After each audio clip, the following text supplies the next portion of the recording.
Good morning students. Organometallic chemistry का एक topic हम कर चुके हैं, मेटल कार्बोनाइल। नेक्स्ट देखो इसमें क्या करना है हमने, टाइप्स ऑफ ऑर्गेनोमेटेलिक कंपाउंड्स। तो सबसे पहले ऑर्गेनोमेटेलिक कंपाउंड हम किसको बोलते हैं? देखो ऑर्गेनोमेटेलिक मतलब जिसमें ऑर्गेनिक पार्ट और मेटेलिक मतलब मेटल का पार्ट होगा, ठीक है।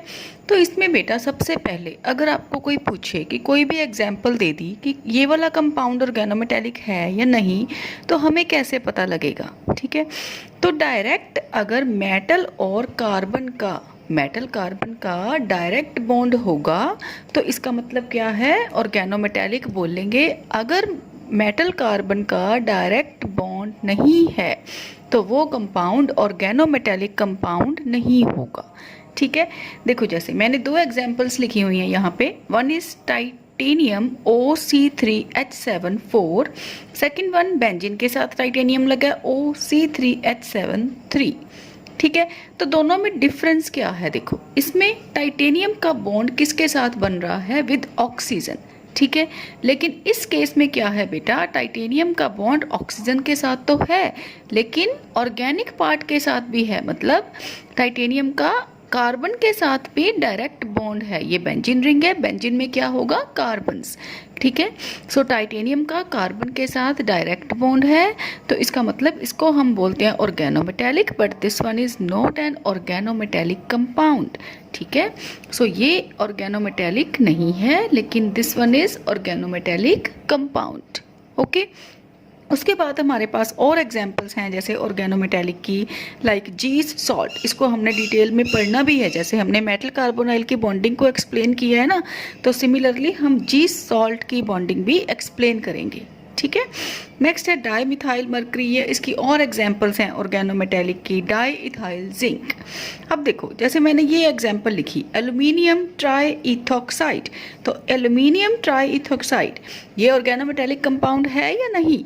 देखो ध्यान से देखो, एल्यूमिनियम O मतलब एल्यूमिनियम का ऑक्सीजन के साथ बॉन्ड है, कार्बन के साथ कोई बॉन्ड नहीं, तो इसका मतलब ये वाले जो कंपाउंड्स हैं एल्यूमिनियम का, लिथियम का, इसका हेट्रो एटम मतलब ऑक्सीजन या नाइट्रोजन के साथ बॉन्ड है लेकिन कार्बन के साथ कोई भी डायरेक्ट बॉन्ड नहीं है, तो इसका मतलब ये ऑर्गेनोमेटेलिक कंपाउंड नहीं है।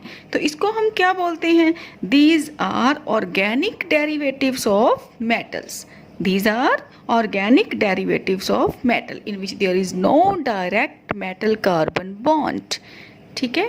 नेक्स्ट आती है बेटा हमारे पास क्लासिफिकेशन, ये भी इम्पॉर्टेंट है। ये आपको ऐसे आ सकता है कि डिफाइन ऑर्गेनोमेटेलिक कंपाउंड और what are organometallic compound and discuss the types of और discuss the various types of organometallic compounds, ठीक है। तो देखो इसमें सबसे पहले हमारे पास देखो 4 टाइप्स के ऑर्गेनोमेटेलिक कंपाउंड होते हैं। फर्स्ट है हमारे पास आयनिक, सेकंड है covalent, third electron deficient and the fourth one is transition metal organometallic compounds, ठीक है।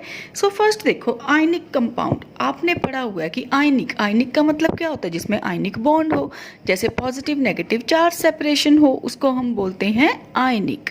तो इसमें क्या है, देखो दो ही चीजें हैं, एक मेटल दूसरा कार्बन, ठीक है। तो मेटल क्या है, पॉजिटिव, और कार्बन क्या है, नेगेटिव। तो हाइड्रोकार्बन पार्ट क्या हो गया हमारे पास बेटा, नेगेटिव, और मेटल क्या हो गई, पॉजिटिव। तो देखो these are formed by group 1 and group 2। तो ग्रुप 1 और ग्रुप 2 पीरियोडिक टेबल आपको याद होना चाहिए। ग्रुप 1 और ग्रुप 2 कौन कौन सी मेटल्स आती हैं? एक आती है एल्कली मेटल ग्रुप 1 में, और ग्रुप 2 को क्या बोलते हैं हम, एल्केलाइन अर्थ मेटल्स, ठीक है। जैसे एक एग्जांपल मैंने लिखी हुई है K पॉजिटिव C5H5 नेगेटिव। तो व्हाट इज C5H5? देखो C5H5 के ऊपर नेगेटिव, क्योंकि कार्बन हाइड्रोकार्बन पार्ट जो होगा वो क्या हो जाएगा, नेगेटिव, ठीक है। और C5H5 क्या है, साइक्लोपेंटा डाइइनाइल, ओके। उसके बाद देखो these compounds are favoured when negative charge is delocalised. अब डीलोकलाइजेशन का मतलब क्या होता है? जैसे बेंजीन रिंग है, वहाँ पे जो आपके पास डबल सिंगल डबल बॉन्ड होते हैं वो क्या है, डीलोकलाइजेशन शो करते हैं, ठीक है। तो इसका मतलब जो रेजोनेंस देंगे या जिसमें डीलोकलाइजेशन होगी और we can say conjugation present होगी, तो उसमें क्या होगी, स्टेबिलिटी उतनी ही ज़्यादा, ठीक है। So these compounds are favoured when negative charge is delocalised over several carbon atoms. और रिएक्टिविटी और स्टेबिलिटी का क्या होता है कि reactivity depend upon stability of anion. Reactivity and stability are inversely proportional to each other. अगर reactivity किसी compound की ज़्यादा है तो इसका मतलब उसकी स्टेबिलिटी क्या है, बहुत कम। तो क्या लिखा हुआ है, unstable A9 means high reactivity. ठीक है। सो इतना ही करना है आपने, एक दो एग्जाम्पल्स आप और लिख सकते हो बुक में से देख के। ठीक है। सेकंड है बेटा आपके पास कोवलेंट ऑर्गेनोमेटेलिक कंपाउंड। अब आपको पता है कोवलेंट क्या होते हैं, जिसमें कोवलेंट बॉन्ड है। तो कोवलेंट बॉन्ड क्या है बेटा, सिंपल जो हम नॉर्मल बोलते हैं कि टू सेंटर का मतलब क्या होता है, जैसे दो एटम्स के बीच में बॉन्ड बना। ठीक है, दो एटम्स के बीच में अगर हम बोलते हैं कि बॉन्ड बना तो इसको हम बोलेंगे टू सेंटर। क्या होता है, म्यूचुअल शेयरिंग, और इसको हम बोलते हैं normal two electron two centre bond. ठीक है। और इसमें क्या होगा बेटा आपके पास कि जो मेटल एटम है वो क्या है, normal two electron sigma covalent bond बनाएगी, किसके साथ, विद हाइड्रोकार्बन। ठीक है। तो कौन कौन सी मेटल्स आ सकती हैं इसके बीच में, जिंक, कैडमियम, मरकरी और मेटल्स ऑफ ग्रुप 3, 4, 5। ओके। उसके बाद हम इसके थोड़े से कैरेक्टरिस्टिक करेंगे कोवलेंट के, कि जैसे ये वॉलेटाइल हैं, insoluble in water but soluble in organic solvents. Then polarity, तो बट पोलैरिटी का मतलब क्या होता है, पोलैरिटी होती है कि जिसमें भी इलेक्ट्रोनेगेटिविटी ज़्यादा होगी, जिस किसी के बीच में भी इलेक्ट्रोनेगेटिविटी ज़्यादा होगी। जैसे आपको मैं सिंपल एग्जांपल से समझाऊं तो HF, तो HF का बॉन्ड में फ्लोरीन क्या होती है, इलेक्ट्रोनेगेटिव। तो फ्लोरीन अपनी तरफ इलेक्ट्रॉन्स को अट्रैक्ट कर लेती है, तो इसका मतलब वो क्या बोलते हैं हम उसको कि ये क्या है, इसकी पोलैरिटी हाई है। क्लियर। तो इसमें पोलैरिटी का क्या है कि आपके पास क्या है, मेटल कार्बन का बॉन्ड बना हुआ है। ठीक है। तो जितना ज़्यादा डिफरेंस होगा इलेक्ट्रोनेगेटिविटी में तो उतनी पोलैरिटी क्या होगी, ज़्यादा। ठीक है। तो इसमें आपके पास अलग अलग एग्जाम्पल्स हैं बेटा, tetra ethyl lead, di methyl mercury, di methyl cadmium. ठीक है। उसके बाद अगर आपके पास देखो यहाँ पे मैंने लिखा है डाईमिथाइल, अगर H को मैं रिप्लेस कर दूं with any electron with drawing substituent, मैं फ्लोरीन लगा दूं या ऑक्सीजन लगा दें या नाइट्रोजन लगा दें, कुछ भी है ना, तो जो इलेक्ट्रोनेगेटिव है, जैसे हमारे पास ONF यही होते हैं ना इलेक्ट्रोनेगेटिव। ठीक है। तो उससे क्या होगा, उससे मेटल कार्बन की जो पोलैरिटी है वो इंक्रीज हो जाएगी, उसकी स्टेबिलिटी इंक्रीज हो जाएगी। ठीक है। यहाँ पे देखो MCF3 MC6H5, तो ये क्या है, ये दोनों compounds these are more stable as compare to non fluorinated analogues. तो अब नॉन फ्लोरिनेटेड एनालॉग्स कौन से होंगे बेटा, नॉन फ्लोरिनेटेड मतलब जिसमें F की जगह यहाँ पर H होगा। ठीक है। MCH3 तो वो क्या है, फ्लोरीन नहीं है, तो उसको हम बोलेंगे नॉन फ्लोरिनेटेड। ठीक है। उसके बाद देखो नेक्स्ट टाइप है हमारे पास, third type, electron deficient organometallics. तो इलेक्ट्रॉन डेफिशिएंट में क्या है, अब इलेक्ट्रॉन डेफिशिएंट अगर आपने +2 में पी ब्लॉक में पढ़ा होगा, BF3 BH3 डाइबोरेन की स्ट्रक्चर पड़ी हुई है, उसमें बनाना बॉन्ड होता है ना, तो उसको क्या बोलते हैं, मेनली बोरोन के, एल्यूमिनियम के और लिथियम के, मैग्नीशियम के, एल्यूमिनियम के जो कंपाउंड्स होते हैं वो हमारे पास इलेक्ट्रॉन डेफिशिएंट होते हैं। तो इलेक्ट्रॉन डेफिशिएंट का मतलब कि उसके पास प्रॉपर इलेक्ट्रॉन्स नहीं है नॉर्मल बॉन्डिंग शो करने के लिए। तो नॉर्मल बॉन्डिंग बेटा कौन सी होती है हमारे पास, two centre two electron bond. कौन सी, two centre two electron bond. तो ये बॉन्डिंग के लिए मतलब दो इलेक्ट्रॉन प्रॉपर नहीं है। ठीक है। तो डेफिशिएंट है, इसका मतलब लेस इलेक्ट्रॉन्स हैं, तो वो क्या बनते हैं, पॉलीमेरिक फॉर्म्स में एग्जिस्ट करते हैं, मतलब डाइमर बन जाते हैं या ट्राइमर या टेट्रामर, उसको हम क्या बोलते हैं, पॉलीमर्स। क्लियर। तो पॉलीमेरिक फॉर्म में एग्जिस्ट करते हैं। जैसे हमारे पास एग्जांपल है एल्यूमिनियम CH3 थ्राइस।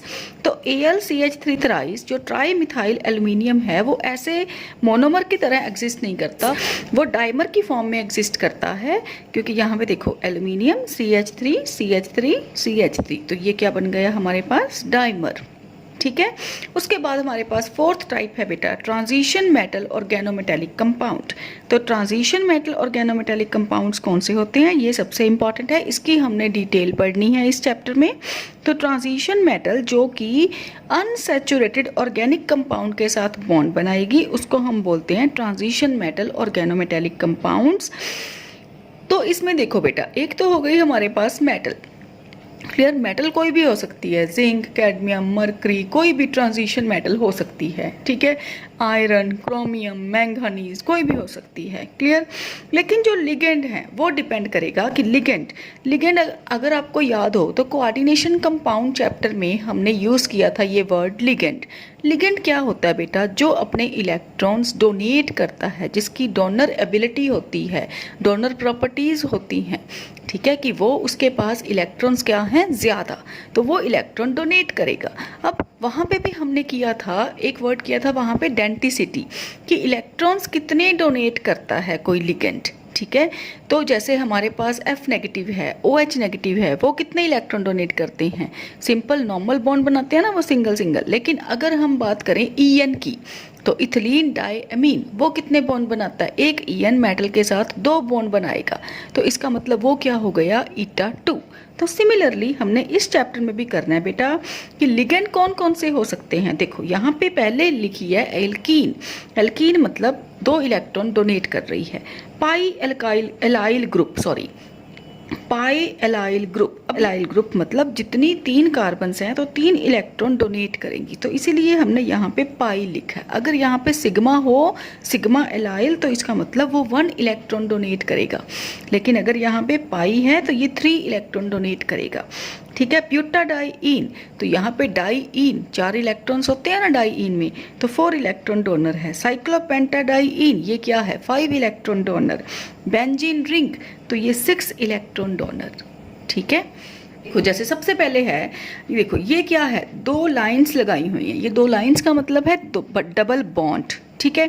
तो यहाँ पे भी कार्बन है, यहाँ पे भी कार्बन, तो दोनों कार्बन, देखो अगर एक पर्टिकुलर कार्बन से बॉन्डिंग शो करोगे, ऐसे यहाँ से शो करोगे, तो इसका मतलब है सिर्फ एक कार्बन अपना बॉन्ड डोनेट कर रही है या इलेक्ट्रॉन डोनेट कर रही है।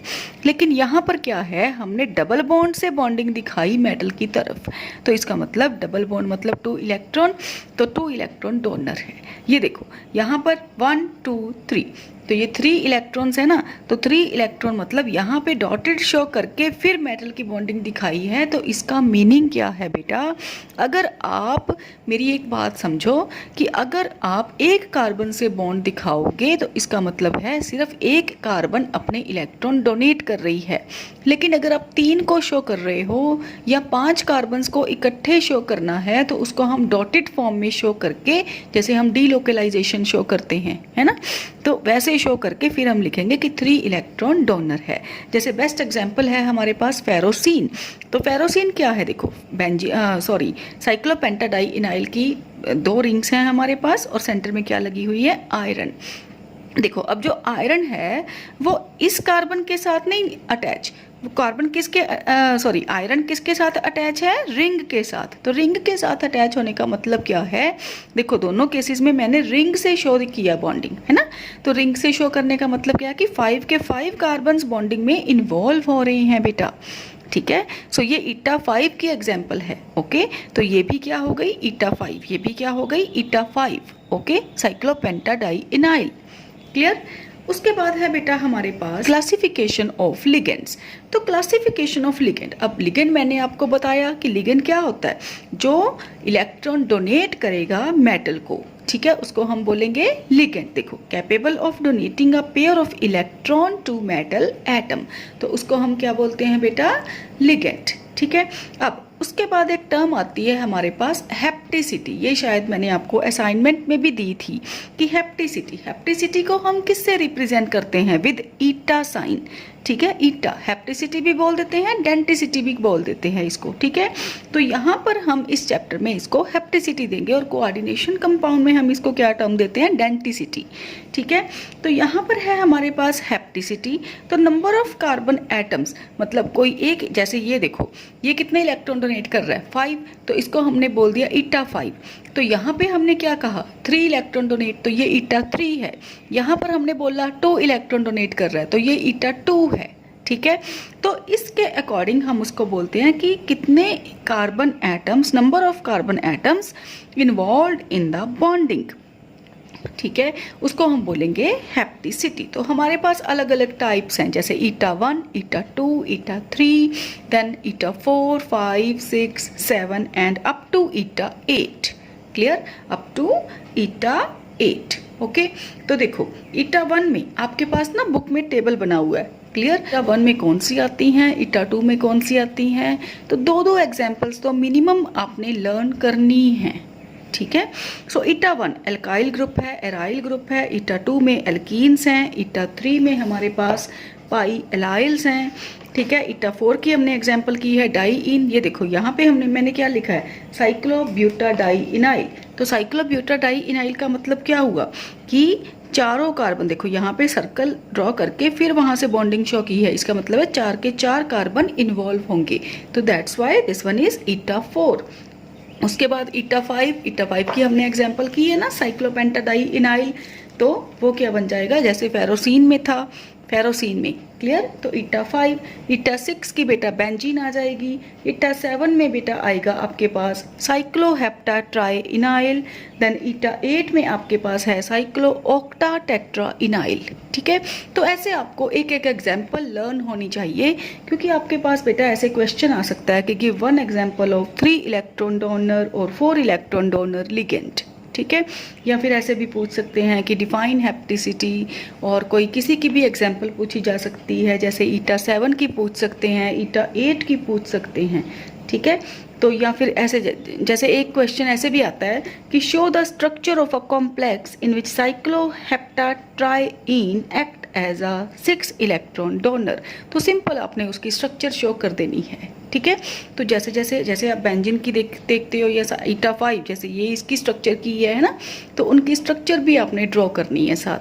ठीक है, सो ये था बेटा हमारे पास classification of organometallic and classification of ligands. ठीक है, तो ये दोनों ही टॉपिक काफ़ी इम्पॉर्टेंट हैं। ओके, तो इसमें ना अलग अलग टॉपिक बने हुए हैं। इस चैप्टर में छोड़ने वाला भी बहुत कुछ है, मतलब छोड़ने वाला मीन्स कि चैप्टर काफ़ी लेंथी है, और चैप्टर में क्या है काफ़ी इम्पॉर्टेंट टॉपिक्स हैं, जैसे मेटल ओलिफिन्स हैं, मेटल कार्बोनाइल है। जैसे मैंने आपको मेटल कार्बोनाइल करवाया, तो उसके ऊपर एक क्वेश्चन आपको पक्का मिलेगा ही पेपर में। ठीक है, तो मेटल कार्बोनाइल के लिए तो आप श्योर हो जाओ कि मेटल कार्बोनाइल का एक क्वेश्चन एज इट इज़ उसकी बॉन्डिंग के ऊपर या उसके IR स्पेक्ट्रा के ऊपर आना ही है आपको। ठीक है, तो उसी तरह जैसे पॉसिबिलिटी है कि ऑर्गेनोमेटेलिक की क्लासिफिकेशन के लिए पूछ सकते हैं, क्योंकि ना बीच में काफ़ी टॉपिक्स ऐसे हैं कि बॉन्डिंग एक्सप्लेन करो या प्रॉपर्टीज़ एक्सप्लेन करो ऑर्गेनो लिथियम कंपाउंड्स की, ऑर्गेनो एल्यूमिनियम की, तो वो सारा क्रैमिंग वाला पार्ट है। ठीक है, तो वो मैं ऑलवेज बच्चों को सजेस्ट करती हूँ कि आप इसको छोड़कर कोई और टॉपिक्स, मतलब जिसमें जो स्कोरिंग वाला पार्ट है, क्योंकि वो थोड़ा पार्ट ना मतलब उसमें समझाने वाला कुछ नहीं होता बेटा, तो उसमें सारा वो लर्न करने वाला है। तो वो टॉपिक्स की बजाय अगर आप दूसरे टॉपिक्स देखते हो ना, जैसे बॉन्डिंग वाले है ना, तो उसमें क्वेश्चन आपका अटेम्प्ट हो जाता है। ठीक है बेटा, सो अगर इतना पढ़ो, अगर कोई भी प्रॉब्लम होगी तो बता देना। और एक बेटा प्लीज़ आप क्लासेस बिल्कुल नहीं लगा रहे, आपके मतलब क्लास बहुत ही ज़्यादा नॉन सीरियस है, स्पेशली नॉन मेडिकल स्टूडेंट्स, तो प्लीज़ क्लास लगाया करो। ठीक है, और अपनी अटेंडेंस अपनी ठीक रखो, वीडियोस को ध्यान से देखो, असाइनमेंट्स अपनी कंप्लीट करो। असाइनमेंट्स का बेटा आपको लॉन्ग रन में जाके बहुत फ़ायदा होगा। जो भी बेटा मैं आपको असाइनमेंट्स देती हूँ ना, वो सारे के सारी बड़ी इंपॉर्टेंट क्वेश्चंस होते हैं, वो प्रीवियस ईयर्स के क्वेश्चंस भी उसमें इंक्लूड होते हैं। ठीक है, तो एक तरह से आपके वो नोट्स प्रिपेयर हो जाते हैं, और जब हम असाइनमेंट को डिस्कस करते हैं, जो भी मिस्टेक होती है बेटा उसको साथ ही साथ ठीक कर लिया करो अपनी नोटबुक्स पे। ठीक है, तो जैसे मैंने आपको पहले भी बोला था कि एक आप अपनी अलग से नोटबुक लगाओ इनऑर्गेनिक की, और दूसरी ऑर्गेनिक की असाइनमेंट्स के लिए। क्लियर, सो इस टॉपिक की भी मैं आपको असाइनमेंट दूंगी, लेकिन उससे पहले हम EAN रूल करेंगे, EAN and naming of organometallic compounds. ठीक है, उसके ऊपर काफ़ी क्वेश्चंस आते हैं, तो उसकी अलग से मैं असाइनमेंट दूंगी आपको, ठीक है। सो पहले वाली असाइनमेंट को कंप्लीट करके गूगल क्लासरूम पे सबमिट करवा दो, ठीक है। सो थैंक यू बेटा, थैंक यू सो मच।